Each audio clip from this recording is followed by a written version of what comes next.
Content d'être avec vous, chers amis, pour continuer à étudier la lettre aux Philippiens ensemble. On est bientôt à la fin, mais pas encore à la fin. Donc on a encore deux prédications, celle-ci et la semaine prochaine, sur ce chapitre 4 de Philippiens, pour découvrir les merveilles de ce que Dieu veut nous enseigner à nous aujourd'hui en tant que chrétiens, mais aussi en tant qu'Église. Et je vous invite, avant d'aller plus loin dans la méditation de la parole de Dieu, à prier.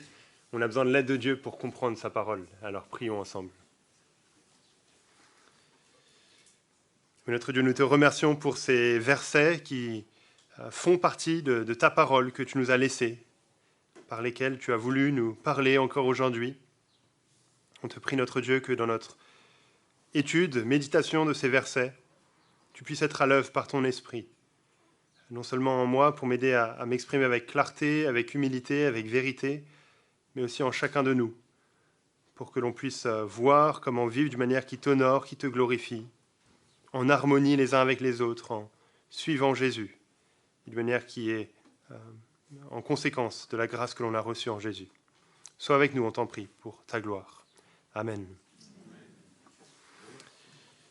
Le 1er juillet 1523, c'était il y a 500 ans exactement, hier, tout pile 500 ans, 2 personnes sont mises à mort sur la grande place de Bruxelles. Je ne sais pas si vous saviez ça, mais ce sont les 2 premiers martyrs de la réforme protestante en Europe.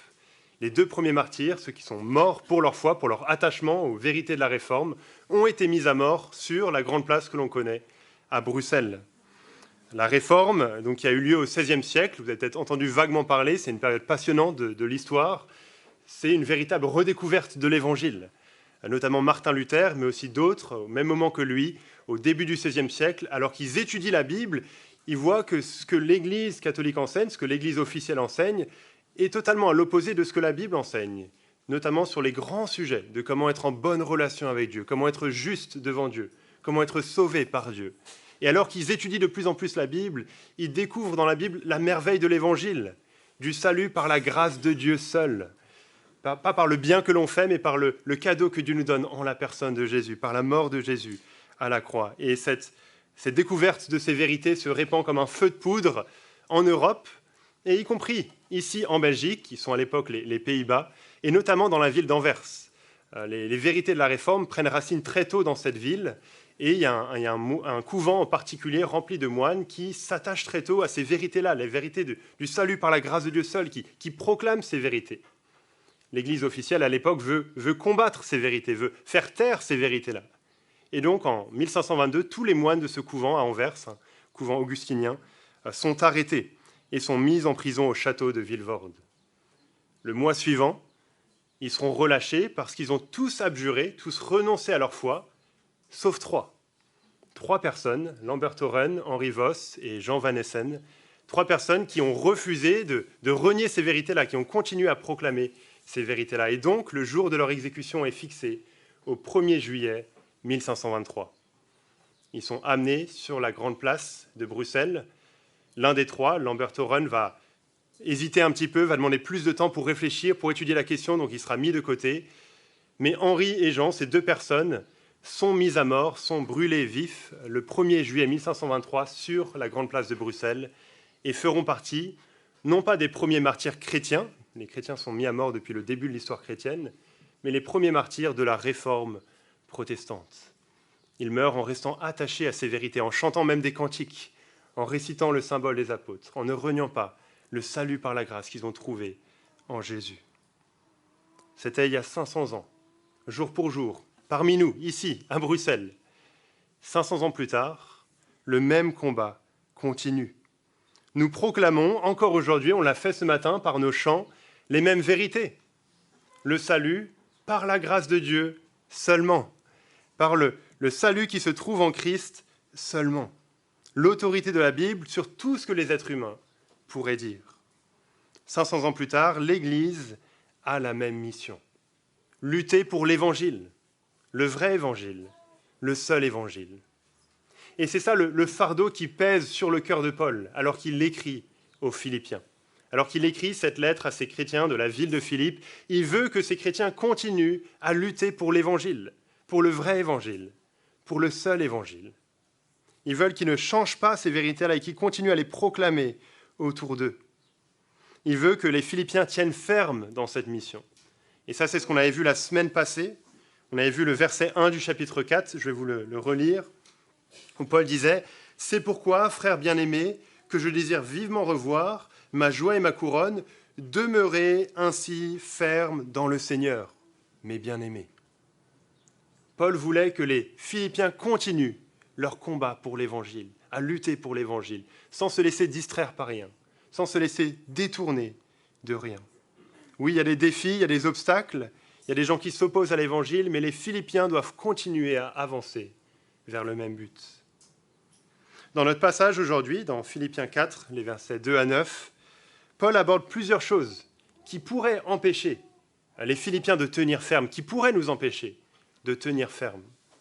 Il ne s'agit pas ici, dans ces versets, de vérité doctrinale, contrairement à la Réforme protestante, contrairement à Henri et Jean qui sont mis à mort sur la Grande Place. Non, il s'agit plutôt de choses ici qui pourraient, de manière surprenante, menacer l'harmonie dans l'Église, menacer la paix et l'unité dans l'Église. L'Église est parfois un peu comme un bateau qui doit avancer dans une certaine direction, puis il y a tout un équipage à bord et chacun a sa tâche. Et pour que le bateau continue à avancer vers le cap, vers là où il veut aller, il faut que chacun fasse sa tâche, il faut que tout le monde continue à œuvrer les uns avec les autres, il faut qu'on reste unis, qu'il y ait une harmonie qui règne pour que le bateau continue à avancer, sinon le bateau va ralentir ou va se détourner de sa mission. C'est un peu la même chose pour l'Église. Et donc Paul partage ici des clés pour que l'harmonie continue à régner dans l'Église, pour que les Philippiens continuent à avancer, comme un équipage harmonieux, on pourrait dire, dans la bonne direction. Et donc sur le plan qui vous a été donné, vous allez voir 5 clés, 5 choses que Paul met en avant dans ces versets pour vivre l'harmonie dans l'Église. Premièrement donc, laissez vos désaccords, il y a plus important. Laissez vos désaccords, il y a plus important. On apprend dans ces versets qu'il y a un désaccord entre 2 sœurs de l'Église, Évodie et Syntyche. Ce désaccord était probablement assez important pour que Paul les mentionne publiquement dans sa lettre et que le reste de l'Église soit au courant. Et Paul va les exhorter à être unis, à mettre leur désaccord de côté. Regardez le verset 2, il écrit « J'exhorte Évodie et j'exhorte Syntyche à avoir une même pensée dans le Seigneur. » Paul ne demande pas ici de mettre de côté des vérités importantes pour conserver l'unité, comme si tout désaccord était mauvais. Non, au chapitre juste avant, qu'on a vu la semaine dernière, au chapitre 3 et même la semaine d'avant, Paul a dénoncé certaines personnes de qui il faut se séparer. Des gens qui mettent leur confiance en eux-mêmes plutôt qu'en Christ. Des gens, comme on l'a lu dans la présidence, Adrien Luce et Versailles, qui s'opposent au message de la croix. Donc certains désaccords sont nécessaires lorsque des vérités importantes de la foi sont mises en jeu. L'idée ici, ce n'est pas de chercher l'unité à tout prix, ou en tout cas pas au prix de la vérité. Paul ne demande pas non plus qu'on soit d'accord sur tous les sujets, et qu'il n'y ait jamais de différence au sein de l'Église. Non, là encore, on l'a vu la semaine dernière, je relis un des versets, dans le chapitre 3, le verset 15, Paul écrit « Nous tous donc qui sommes des hommes faits, ayons cette pensée. Et si sur quelques points vous avez une pensée différente, Dieu vous révélera aussi ce qu'il en est. » Il arrive que sur certains sujets, on ait une pensée différente. Mais on doit continuer à avancer, ça ne doit pas nous empêcher de continuer à avancer. Et c'est ça le souci de Paul, continuer à avancer. Il veut que Évodie et Syntyche, et que chacun de nous, on ait, au verset 2, une même pensée dans le Seigneur. Ça ne veut pas dire avoir la même opinion sur tous les sujets, mais ça veut dire avancer dans la même direction. Aller au même endroit. Ne pas laisser nos différences freiner l'œuvre de l'Évangile et être un obstacle pour la mission de l'Église. On ne sait pas quel était le désaccord que Évodie et Syntyche avaient entre elles, mais à la lumière de ce que ces versets nous disent, on peut savoir qu'il ne s'agissait pas de quelque chose de fondamental, comme ça l'était dans le chapitre 3 par exemple. Mais si Paul les mentionne individuellement, par leur nom, au milieu de cette lettre qui s'adresse à toute l'Église, imaginez, la lettre est lue à toute l'Église le dimanche matin, et puis il les mentionne individuellement par leur nom, je ne vais pas faire ça ce matin, ne vous inquiétez pas. Si Paul fait ça, c'est probablement que leur désaccord non seulement était connu par le reste de l'Église, mais aussi avait un impact sur le reste de l'Église. Ce désaccord risquait de troubler l'harmonie au sein de l'Église et de détourner l'Église de sa vraie mission. Imaginez des soldats sur le champ de bataille qui se disputent pour savoir qui devrait avoir la dernière barre de céréales. Il n'y a pas de gâteau sur le champ de bataille, mais j'imagine qu'ils ont des barres de céréales, et qui se disputent pour savoir cela. Ben, ce serait stupide, n'est-ce pas? Ça n'aurait aucun sens. On dirait, mais vous vous détournez du plus important, de votre vraie mission. C'est un peu la même chose pour les désaccords dans l'Église, qui ne sont pas importants. Les conflits, les disputes entre chrétiens. Ça a un impact sur le reste de l'Église. Ça ralentit l'Église. Ça détourne l'Église de sa vraie mission. On n'est peut-être pas toujours conscient de ça, mais lorsqu'on se laisse entraîner dans une dispute avec un frère ou une sœur dans l'Église, c'est comme si on ralentissait l'Église tout entière. Et dans cette lettre aux Philippiens, Paul nous rappelle ce qui est le plus important, ce qui est essentiel pour une Église, ce qui est la mission de l'Église, pour laquelle on doit écarter toute distraction. C'est de lutter ensemble pour l'Évangile. Pour rafraîchir notre mémoire, on avait vu ça dans le chapitre 1, le verset 27, c'est un verset qui résume bien, si vous voulez, un verset qui résume tout ce qu'on a vu dans la lettre aux Philippiens. Vous pouvez noter ce verset quelque part, Philippiens 1, verset 27, où Paul disait à ses chrétiens, « Seulement conduisez-vous d'une manière digne de l'Évangile du Christ, afin que, soit que je vienne vous voir, soit que je reste absent, j'entends dire de vous que vous demeurez ferme dans un même esprit, combattant d'une même âme pour la foi de l'Évangile. » Voilà ce que Paul voulait pour les Philippiens, qui continuent à lutter pour l'Évangile et qui continuent à le faire ensemble, unis, côte à côte, en train d'aller dans la même direction, en train d'avoir le même objectif. Pas forcément en ayant la même opinion sur tous les sujets, mais en allant dans la même direction. Paul voulait qu'ils luttent pour l'Évangile, c'est-à-dire qu'ils mettent l'Évangile à la première place de leur vie, en vivant en conséquence dans tous les domaines de leur vie, par rapport à l'Évangile, de chercher à faire progresser l'Évangile, de chercher à encourager les autres à grandir dans leur compréhension de l'Évangile, de chercher à défendre les vérités de l'Évangile quand elles sont remises en question. Voilà ce que Paul voulait pour les Philippiens. Voilà ce qui est le plus important pour une Église. Voilà ce qui est essentiel. Et c'est ce que Évodie et Syntyche ont fait dans le passé. Il nous est dit ça au verset 3 de notre passage, donc de Philippiens 4. Si vous regardez, Paul dit « Toi aussi, fidèle collègue », on ne sait pas vraiment à qui il s'adresse ici, « oui, je te demande de les aider, donc Évodie et Syntyche, elles qui ont combattu côte à côte avec moi pour l'Évangile, avec Clément et mes autres compagnons d'œuvre dont les noms sont dans le livre de vie. » Donc Évodie et Syntyche ont fait ça dans le passé. Mais maintenant, elles ont laissé une dispute prendre le devant et les détourner de ce qui est le plus important. Et donc Paul veut les ramener à la raison. Et pour faire cela, il ne va pas détailler le problème. Il ne va pas chercher à dire voilà qui a tort, voilà qui a raison, voilà comment vous devez vous réconcilier l'une avec l'autre. Non, Paul va plutôt répéter à chacune « J'exhorte Évodie et j'exhorte Syntyche à avoir une même pensée dans le Seigneur. » C'est tout ce qu'il dit dans un sens. Un peu comme s'il les regardait droit dans les yeux pour dire « Évodie, Syntyche, votre désaccord, c'est une broutille, c'est rien. L'Évangile est bien plus important que ça. Revenez à la raison. Mettez vos désaccords de côté. Votre dispute, votre petite dispute, pâlit à la lumière de l'Évangile. » Les frustrations dans le domaine des relations humaines sont inévitables dans cette vie, et ces frustrations sont inévitables dans l'Église. On côtoie des gens qui pensent différemment que nous, dans pas mal de domaines. On côtoie des gens qui sont différents de nous. On se marche sur les pieds, mais on doit avancer ensemble. N'oublions pas ce qui nous unit. N'oublions pas ce qu'on veut accomplir ensemble, tous ensemble, œuvrer pour les progrès de l'Évangile et pour la croissance de chacun dans cet Évangile. C'est ça qu'on veut faire avant tout. Ne laissons rien nous distraire de notre mission. Soyons prêts à enterrer certains désaccords. Soyons prêts à passer l'éponge, à pardonner. À la fin du verset 3, Paul rappelle que nos noms sont inscrits, il dit, dans le livre de vie. C'est l'image d'un livre que Dieu garde, avec le nom de ceux qui ont été sauvés par sa grâce, de ceux qui ont été rachetés, de ceux qui vont passer l'éternité avec lui. C'est ça que ça veut dire d'être chrétien, c'est une belle image, avoir son nom inscrit dans le livre de vie.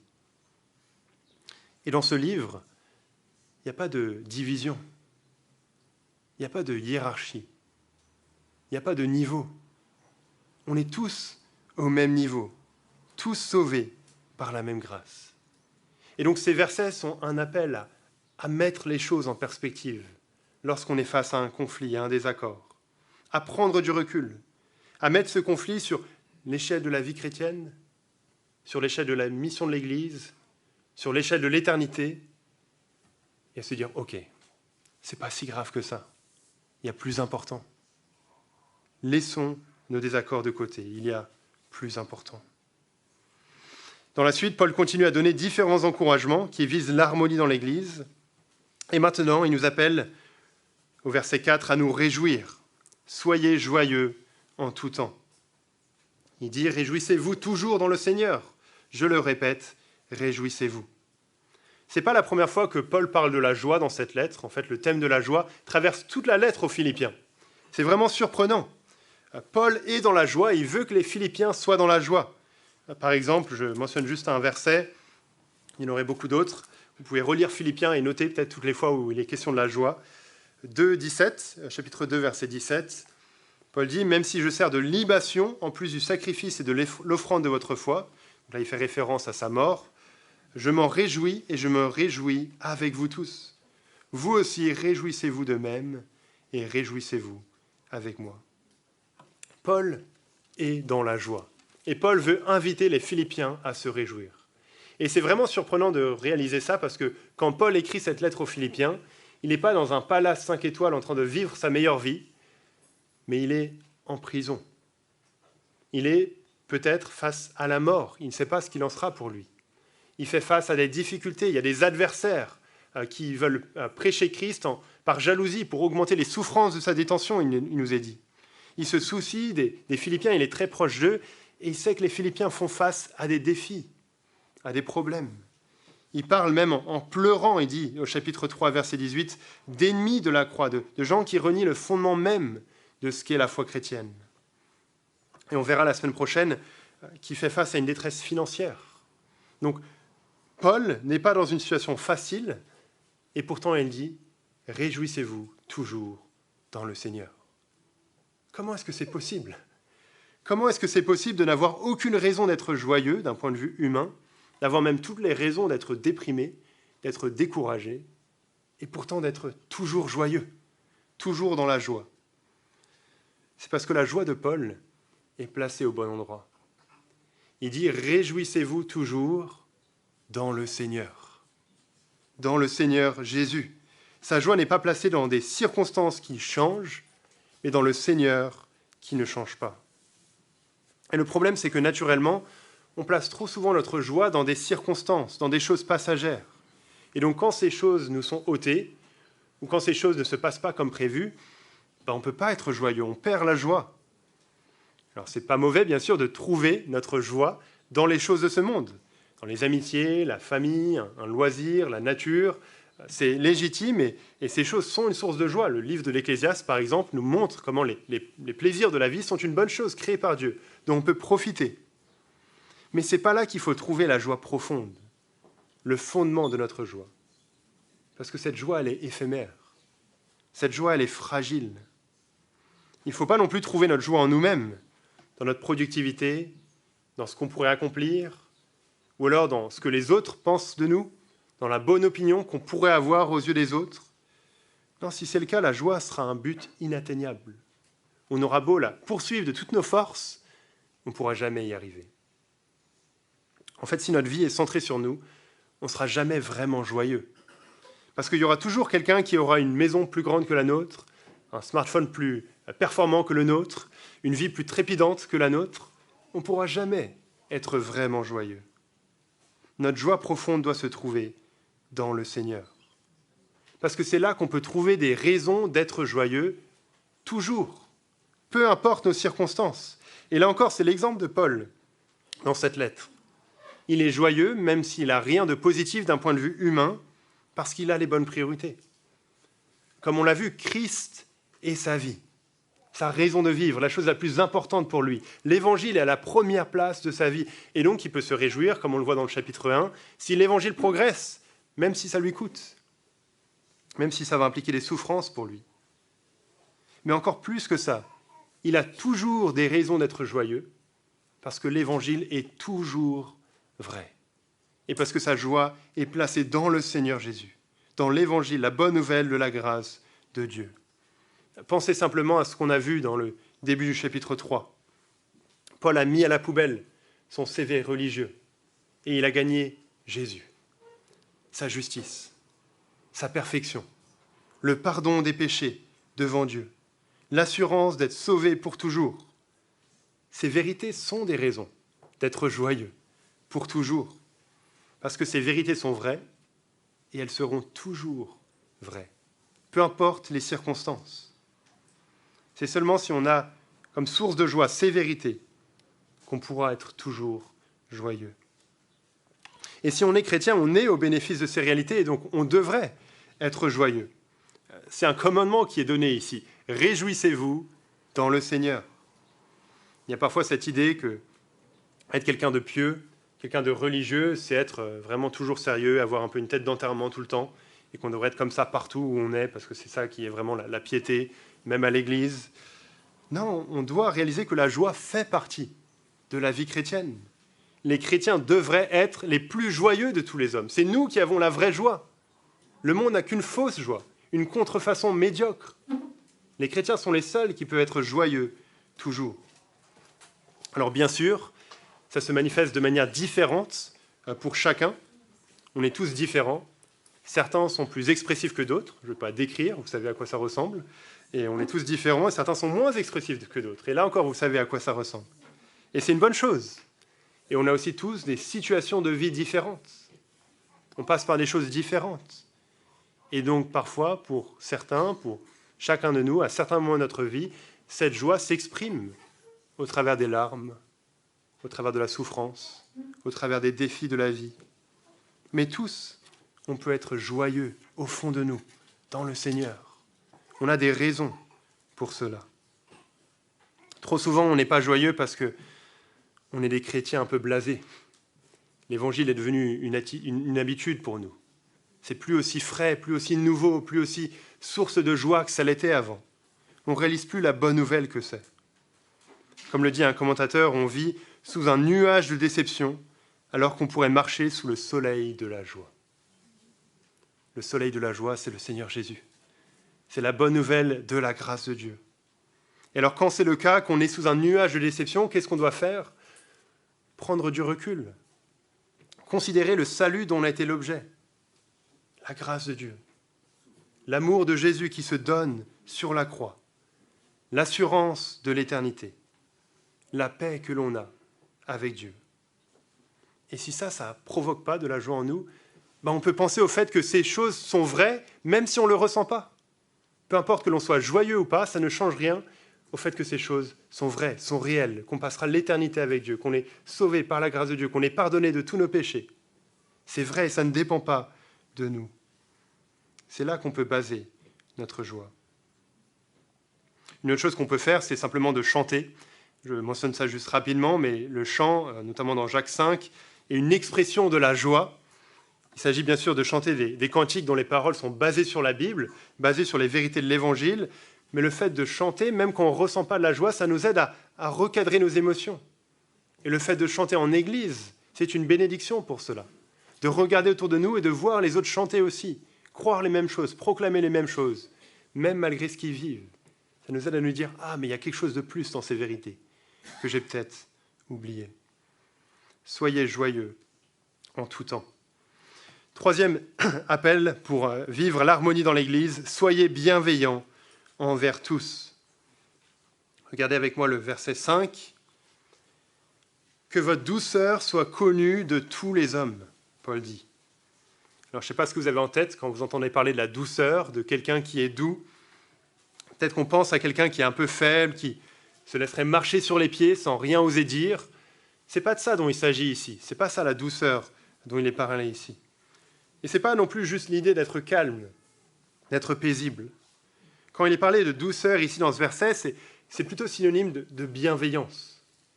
D'autres versions de la Bible en français traduisent cela par aimabilité, le fait d'être aimable, ou par le fait d'avoir une attitude conciliante. C'est l'idée de toujours chercher le bien des autres, de toujours chercher la paix.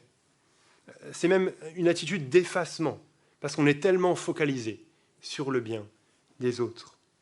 C'est le contraire de quelqu'un de querelleur, de violent, de quelqu'un qui lutte toujours pour être au centre de l'attention. Un exemple de ça qu'on a vu plus tôt dans Philippiens 2, c'est ce que Paul demandait aux Philippiens 2, au verset 3 et 4. Il disait « Ne faites rien par rivalité ou par vaine gloire, mais dans l'humilité, estimez les autres supérieurs à vous-même. Que chacun de vous, au lieu de considérer ses propres intérêts, considère aussi ceux des autres. » C'est ça la douceur chrétienne. Et Paul veut qu'on soit connu pour cela. Paul veut que notre oubli de nous-mêmes et notre souci des autres, notre bienveillance envers les autres, ça fasse tellement partie de nous-mêmes que ça devienne évident pour ceux qui sont autour de nous. C'est indispensable pour avoir l'harmonie dans l'Église, d'avoir des chrétiens qui ont une telle attitude. Et on peut se demander, est-ce que c'est cette douceur qui me caractérise? Est-ce que c'est ça qui caractérise mes paroles aux autres membres de l'Église, aux anciens, nos messages, nos WhatsApp, nos réponses par email, nos paroles quand on parle de quelqu'un à une autre personne? Est-ce qu'on est caractérisé par une attitude bienveillante, conciliante, un sentiment d'effacement pour le bien des autres? Et ce verset mentionne tous les hommes. Ce qui est visé ici au verset 5, donc il est dit tous les hommes, c'est une attitude pas seulement pour les gens qui sont dans l'Église, mais aussi pour ceux qui sont en dehors de l'Église, envers tous, envers ceux qui croient et envers ceux qui ne croient pas. Et c'est là où ce petit verset a du poids dans la situation des Philippiens. Si on se rappelle, ils font face à de l'opposition pour leur foi, des gens qui s'opposent à la foi chrétienne. Ils doivent continuer, oui, à lutter pour l'Évangile, à croire et enseigner ce que la Bible enseigne, mais ils doivent le faire avec douceur. Leur douceur doit être connue de tous les hommes. Et malheureusement, trop souvent, quand les chrétiens se sentent attaqués dans leur foi, la réaction un peu naturelle, c'est de sortir les griffes, d'attaquer en retour. Mais ce n'est pas ce qu'on est appelé à faire. On est appelé à la douceur, à la bienveillance. Bien sûr, ça ne veut certainement pas dire de mettre nos convictions de côté, mais ça veut dire d'être bienveillant, même envers ceux qu'on dénonce. Ça veut dire de dire la vérité, oui, mais en prenant le temps d'exprimer cette vérité avec clarté et en comprenant bien la situation des personnes à qui on s'adresse. C'est triste de voir que les chrétiens sont trop souvent connus pour leur attitude ou leurs mots agressifs pour les personnes qui ont une éthique sexuelle différente d'eux, par exemple, ou leurs opinions politiques, ou sur les réseaux sociaux. C'est triste que ça soit le cas. Oui, on veut croire et enseigner ce que la Bible enseigne. Oui, on ne veut pas changer nos convictions. Mais ça ne justifie jamais un manque d'amour, un manque de compassion, un manque de douceur. Soyons connus pour notre douceur, pour notre bienveillance envers tous. Quatrième clé pour viser l'harmonie dans l'Église, transformez votre anxiété en prière. Transformez votre anxiété en prière. Regardez ce qui nous est demandé au verset 6. Ne vous inquiétez de rien. Voilà, bon dimanche, à la semaine prochaine. C'est facile, non? Si on lit juste le début de ce verset, on peut se dire, mais attends, c'est un commandement qui nous est donné, on ne doit pas s'inquiéter, et s'inquiéter de rien, vraiment absolument rien. Facile à dire. Et alors, qu'est-ce que je dois faire de tous mes problèmes, de tous mes soucis, de toutes ces raisons que j'ai de m'inquiéter? Mais le verset ne s'arrête pas là. Ce n'est pas juste négatif. C'est pas juste, il ne faut pas être anxieux, arrêter. Non, il y a une solution qui est donnée. Regardez le remède dans la suite du verset. Ne vous inquiétez de rien, mais en toute chose, par la prière et la supplication, avec des actions de grâce, faites connaître à Dieu vos demandes. Au lieu d'être anxieux, ou plutôt quand l'anxiété vient, il faut faire connaître nos demandes, nos besoins à Dieu. Et ça aussi, c'est un commandement qui est donné ici. Faites connaître vos demandes à Dieu. En fait, il faut transformer notre anxiété en prière. C'est normal de réagir, même de manière émotionnelle, face aux épreuves de la vie. Il y a des choses qui nous inquiètent. Il y a des soucis. Il y a des raisons d'être anxieux. La Bible ne nous demande pas ici d'être insensible, stoïque, de faire taire toute chose qu'on ressentirait. Mais ce que ce passage nous montre, c'est qu'il ne faut pas réagir aux soucis de la vie avec l'anxiété, mais avec la prière. Il faut transformer notre anxiété en prière. On est appelé à développer une habitude de prière qui sera le meilleur remède à l'anxiété, à l'inquiétude. On vient à Dieu avec notre anxiété, avec ce qui cause cette inquiétude, avec nos prières, nos supplications, nos demandes. On ne garde pas ça pour nous. On ne pense pas que Dieu s'en fiche, que c'est trop petit pour que Dieu s'y intéresse. Non, Dieu veut que l'on vive dans la paix. Dieu veut que l'on vive en lui faisant confiance. Donc tout sujet d'inquiétude est digne d'être placé devant Dieu. Il se plaît à nous voir venir à lui pour lui présenter ce qui nous pèse. Parce que c'est une preuve de confiance en lui. Et l'anxiété, au contraire, est plutôt une preuve d'un manque de confiance en sa souveraineté, en sa bonté. La prière coupe ce manque de confiance à la racine, on pourrait dire, en plaçant dans les mains de Dieu le fardeau de l'univers. C'est lui qui s'en occupe. C'est lui qui gère nos vies. C'est lui qui prévoit même les imprévus, même les difficultés, et qui conduit nos vies pour notre bien dans la foi et pour sa gloire. Une conversation difficile qui arrive, un souci financier, des faiblesses physiques, un conflit relationnel, les problèmes dans le monde, dans la société, la crainte face à l'avenir, face à ce que l'avenir peut apporter. Il y a une foule de raisons d'être anxieux. Et on pourrait tous ajouter à la liste. Mais il ne faut pas continuer sans traiter cette anxiété, sans prendre le remède de la prière, sans transformer cette anxiété en prière. Sur le moment même, simplement parler à Dieu et lui faire connaître ce qui nous pèse, lui faire part de nos besoins, le noter quelque part pour prier pour ça régulièrement, en faire part à quelqu'un de l'Église qui pourra prier avec nous si on ne se sent pas à l'aise de prier nous-mêmes tout seuls. Ce n'est pas que tout ça garantit une réponse positive ou une intervention immédiate de Dieu, mais c'est un moyen de dire « Seigneur, je te fais confiance. Je te fais confiance. Ce n'est pas moi qui m'occupe de ça. Ce n'est pas moi qui contrôle. Ton plan s'accomplira certainement et ton plan est le meilleur pour moi. Aide-moi à croire ces choses-là. » Ça décharge le fardeau de nos cœurs et ça remet entre les mains de Dieu ce qui lui revient. Le contrôle de l'univers, le contrôle de nos vies. Trop souvent, on porte des choses qu'on ne devrait pas porter.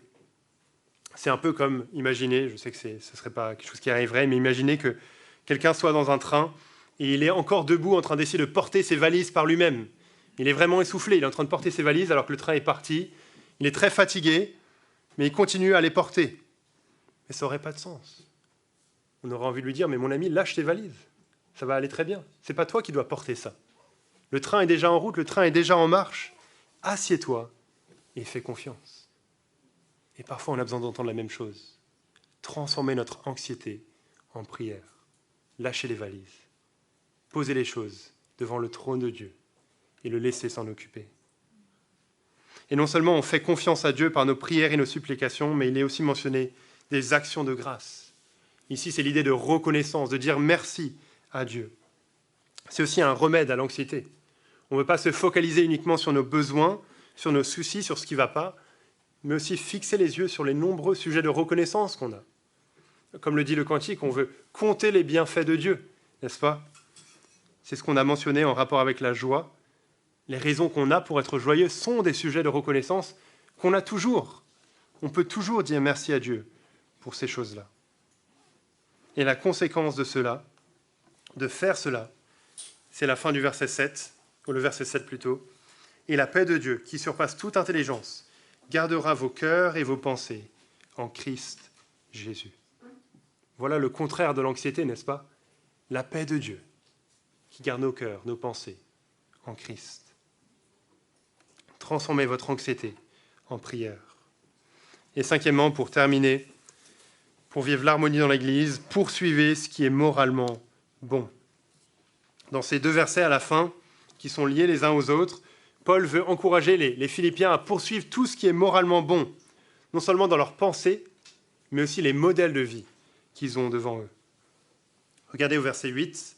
« Au reste, frères, que tout ce qui est vrai, tout ce qui est honorable, tout ce qui est juste, tout ce qui est pur, tout ce qui est aimable, tout ce qui mérite l'approbation, ce qui est vertueux et digne de louange, soit l'objet de vos pensées. » Paul décrit ici une liste de qualités, de choses qui sont bonnes, de critères, on pourrait dire, et il nous demande « pensez à ces choses, nourrissez-vous de ces choses, focalisez-vous sur ces choses. » On se demande, mais à quoi ces choses vont ressembler, à quoi ça ressemble dans la vie de tous les jours? C'est là qu'il continue avec le verset 9. « Ce que vous avez appris, reçu et entendu, et ce que vous avez vu en moi, pratiquez-le. » Voilà à quoi ça ressemble. Il faut poursuivre ce qui est moralement bon, et Paul, avec beaucoup d'autres, sont un exemple de à quoi ça ressemble. Une vie qui poursuit sans cesse ce qui est moralement bon. C'est ça la clé pour que le Dieu de paix soit avec nous, selon le verset 9.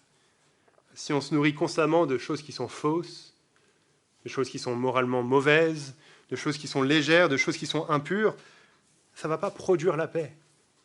Ou alors si on se nourrit constamment dans nos pensées de tout ce qui passe à l'écran, de tout ce qui passe sous nos yeux, c'est laisser un sol propice pour que la mauvaise herbe de l'anxiété grandisse, d'être nourri par ces choses-là. C'est pour ça qu'en lien avec la paix, ces versets nous encouragent à porter constamment nos pensées vers ce qui est vertueux, vers ce qui est bon. Et donc il faut un effort de notre part. Naturellement, si on ne fait rien, nos pensées ne sont pas nourries par ce qui est excellent, par ce qui est vraiment bon, par ce qui est pur, par ce qui est digne de louange.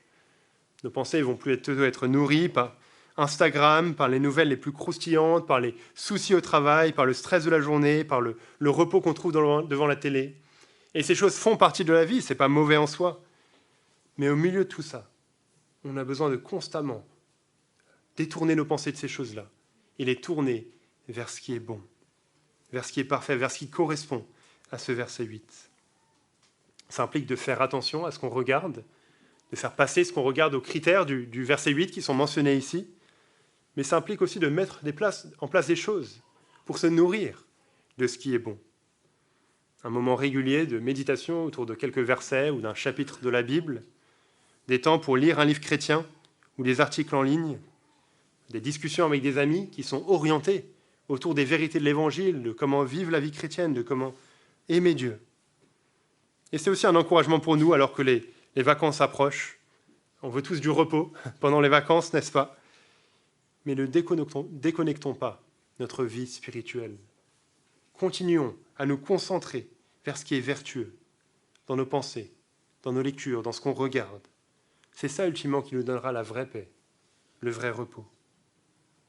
De la même manière, naturellement, on n'a pas face à nous des modèles de personnes qui se comportent de manière vertueuse, honnête ou pieuse, comme il est décrit, comme ce que Paul est dans le verset 9. Les héros des films ou des séries télé sont souvent loin du modèle de l'apôtre Paul, n'est-ce pas? Une personne qui vit pour Jésus et qui veut servir les autres. Mais là encore, on a besoin de constamment porter les yeux sur les bons modèles. Vous connaissez peut-être des gens qui passent leur temps à parler du péché des autres, des erreurs des autres, des commérages. Peut-être que nous-mêmes, parfois on est comme ça, et on nourrit de telles conversations. Mais il faut fermer la porte à ces conversations, il faut couper court, il ne faut pas s'en nourrir, parce que c'est fermer la porte à la paix que Dieu donne, et détourner les yeux de ce qui est moralement bon. Soyons toujours en train de poursuivre ce qui est bon, une vie vécue en conséquence de la grâce de Dieu, un cœur qui veut honorer Dieu, des pensées qui sont pures, et le Dieu de la paix sera avec nous.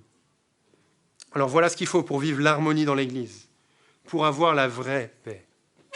Et c'est seulement si on a connu nous-mêmes la paix qui vient de Dieu qu'on pourra vivre ces choses. Ces clés qui sont décrites ici, ce n'est pas des cases à cocher pour gagner quelque chose dans le distributeur automatique céleste qui vient des cieux. Non, Ces clés sont la conséquence d'un cœur qui a connu la paix qui vient de Dieu, qui a fait la paix avec Dieu. C'est la paix qu'on trouve quand on se confie en Jésus, mort sur la croix pour prendre sur lui le jugement qu'on mérite. La paix de Dieu qui pardonne tous nos péchés, qui nous accueille dans sa famille, qui nous met au bénéfice de sa grâce pour l'éternité. C'est seulement en comprenant ces choses-là, c'est seulement en recevant cette paix-là qu'on pourra vivre nous-mêmes la paix. Comme le dit le chant qu'on va chanter dans un instant, Ô Jésus, tu nous appelles, la strophe 2. Ô Jésus, c'est ton sang même qui scella notre unité. Apprends-nous comment on aime, donne-nous ta charité. Que l'on trouve en ton Église le modèle de la paix, pour que rien ne la divise. Rends-nous frères pour jamais. Je vous invite à prier pour terminer. Je laisserai la place à Adrien ensuite. Oui, notre Dieu, nous te remercions pour le sang de Jésus qui a scellé notre unité, qui nous a permis d'être unis les uns avec les autres et en paix avec toi. Merci parce que tu es notre bon Père Céleste qui se soucie de nous, à qui on peut faire connaître tous nos fardeaux. Aide-nous, notre Dieu, à continuer à entretenir cette paix, à vivre cette paix au sein de cette Église. Aide-nous à vivre en harmonie, pour que rien ne nous détourne de notre mission, de l'importance de lutter pour l'Évangile, d'œuvrer pour les progrès de l'Évangile. Préserve cette unité parmi nous. Fais grandir cette paix dans nos cœurs. On te prie pour ta gloire. Amen.